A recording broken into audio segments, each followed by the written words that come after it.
Olá, turminha, como vocês estão? Espero que estejam bem. Disciplina de português. Se não separado e se não junto. Usamos se não separado em lugar de caso não, quando não. Exemplo: se não for possível, me avise. Se não fossem meus pais, não seria quem sou. Usamos se não junto em lugar de do contrário, mas sim, de outro modo, a não ser. Exemplo: estude bastante, senão não conseguirá aprender o suficiente. Depois do resultado, o ambiente não era outro, senão de alegria e festa. Texto instrucional é aquele cuja função é instruir, ensinar, mostrar como algo deve ser feito. Descrevem as etapas que devem ser seguidas para um determinado procedimento. Por exemplo, receitas culinárias, manuais de eletrodomésticos, bula de remédio, entre outros. Vejam esse tipo de instrução, a receita culinária. Bolo de cenoura. Temos os ingredientes da cobertura e o modo de preparo. Vocês irão escolher uma receita culinária e irão produzir um texto no caderno de português do modo de preparo e dos ingredientes dessa receita escolhida. Disciplina de matemática, números decimais, representação decimal e leitura de um número decimal. Os números racionais podem ser representados em forma de fração e número decimal. As frações de denominadores 10, 100, 1000, entre outras, são chamadas de frações decimais. Exemplos: 3 décimos, 25 centésimos, 31 milésimos. Número decimal é o número formado por uma parte inteira e uma parte fracionária, ou parte decimal, ou apenas por parte fracionária, parte decimal, e usa-se vírgula para representá-lo. Exemplos: 0,4, 0,25, 0,135. As frações decimais também podem ser escritas sob a forma de números decimais. Exemplos: 4 décimos é igual a 0,4. 12 centésimos é igual a 0,12. Os números decimais estão presentes em várias situações do nosso cotidiano. Leitura de um número decimal. Lemos primeiro os inteiros e depois a parte decimal, seguida da palavra. Décimos, se houver uma casa decimal. Centésimos, se houver duas casas decimais. Milésimos, se houver três casas decimais e assim por diante. Exemplo: 2,5. Lê-se 2 inteiros e 5 décimos. Veja mais exemplos: 1,3, 1 inteiro e 3 décimos. 4,46, 4 inteiros e 46 centésimos. 12,004, 12 inteiros e 4 milésimos. Quando a parte inteira for zero, lemos apenas a parte decimal. Exemplos: 0,7, 7 décimos. 0,03, 3 centésimos, 0,16, 16 centésimos, 0,004, 4 milésimos. Disciplina de ciências. Algumas propriedades dos materiais. Os materiais têm algumas propriedades que nos ajudam a diferenciá-los uns dos outros e a decidir qual o seu uso adequado. Por exemplo, da madeira temos lápis, cadeira, mesa, armário, guarda-roupa. Já do metal, nós temos as latinhas de refrigerante, latinhas de cerveja, e do vidro nós temos jarras, copos, portas, janelas, entre outros. Disciplina de História. A transferência da capital para Brasília. Um dos principais objetivos de Juscelino Kubitschek era transferir a capital do Brasil do Rio de Janeiro para Brasília, no interior do país. Brasília é uma cidade planejada. Foi projetada pelo urbanista Lúcio Costa e pelo arquiteto Oscar Niemeyer. O projeto da cidade, na época, era considerado muito inovador e grandioso. Fazia parte dos planos de modernização e desenvolvimento do país.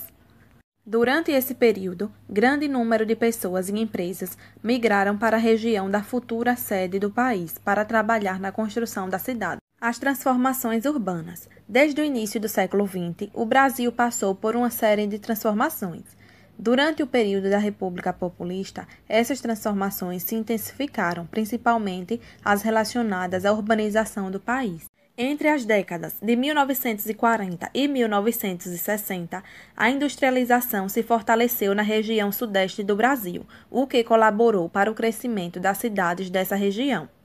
Parte da população da área rural migrou para a área urbana em busca de melhores condições de vida, fenômeno migratório denominado de êxodo rural.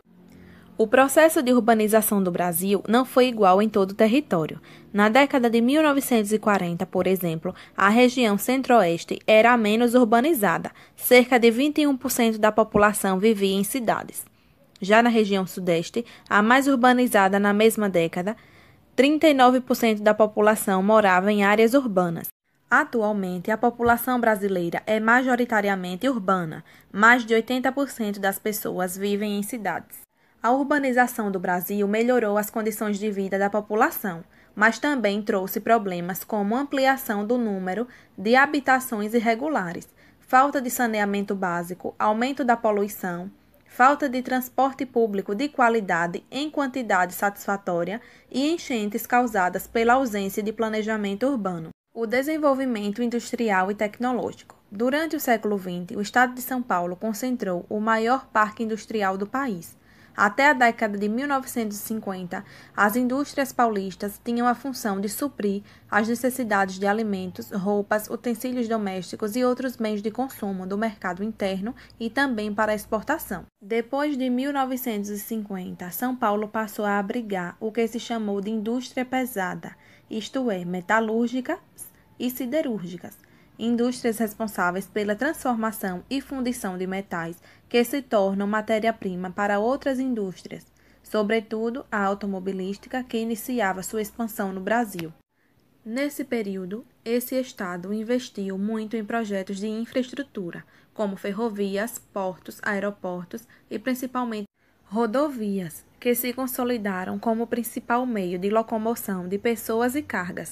A sociedade brasileira acompanhou esse desenvolvimento industrial e urbano e também se transformou rapidamente. A elite econômica, que no início do século XX era basicamente formada por fazendeiros, passou a ser composta de empresários, industriais, grandes comerciantes, banqueiros, entre outros, todos concentrados nas grandes cidades. Em poucos anos, surgiram polos industriais e algumas cidades passaram a contar com milhares de operários, que moravam, na maioria, nos mesmos bairros ou em bairros próximos onde as indústrias estavam localizadas. Nessa nova sociedade, a classe média também aumentou em número e poder aquisitivo, o que incentivou o consumo de novos produtos e, consequentemente, o desenvolvimento de novas indústrias. Disciplina de Geografia: a formação do povo brasileiro. Os povos indígenas foram os primeiros a habitar a área onde hoje se encontra o território brasileiro. Depois vieram os portugueses, colonizadores europeus que escravizaram indígenas e africanos. Esses três grupos, indígenas, europeus e africanos, deram origem ao povo brasileiro. Mais tarde, vieram outros povos de diversos continentes.